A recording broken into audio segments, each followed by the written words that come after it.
poursuivant le réinvestissement sur les questions de défense, l'ensemble des pays membres et tout particulièrement les Européens continuent, devraient à structurer ce pilier européen au sein de l'OTAN. C'est ce que nous poussons depuis plusieurs années, avoir une Europe qui dépense davantage, qui prend davantage ses responsabilités pour sa sécurité, qui prend davantage de part du fardeau. C'est à la fois le souhait américain depuis plusieurs années, c'est une nécessité européenne, nous devons le faire pour nous-mêmes et pour être plus indépendants. Tout ça, on le fait. Quand même le rappeler et remettre les choses au milieu de la discussion, parce qu'il y a la menace russe. Je le disais il y a quelques mois à nos compatriotes, nous le vivons depuis plusieurs années, mais au fond, la troisième guerre russe en Europe a acté cette menace. En effet, après la Géorgie, après la Crimée, la guerre d'agression de février 2022 a très clairement permis d'identifier cette menace dans la durée.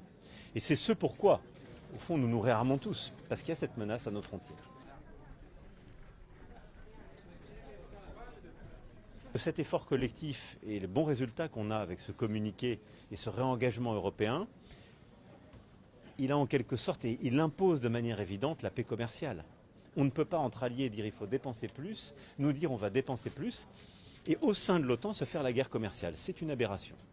Et donc c'est pourquoi il est très important qu'on puisse revenir à ce qui devrait être la règle au sein de l'ensemble des alliés, c'est-à-dire une véritable paix du commerce, et donc d'abaisser toutes les barrières tarifaires qui existent ou qui ont été renforcées.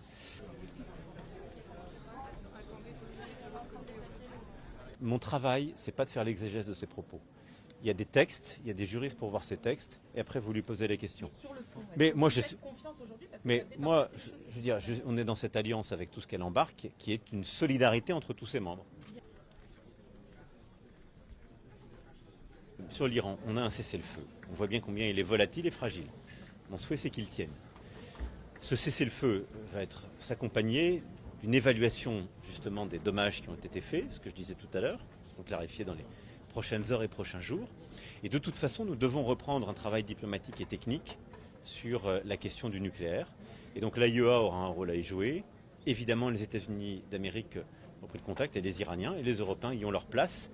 Parce que nous aurons de toute façon, d'ici à quelques semaines, un choix sur ce sujet à faire, c'est de savoir si le JCPOA est encore un cadre ou pas, puisqu'il existe encore, et nous avons des délais qui continuent à courir, mais des choix qui seront à faire à l'été. C'est pour quand, Monsieur le Président, pour aider les partis français? Bon courage avec Trump. Merci.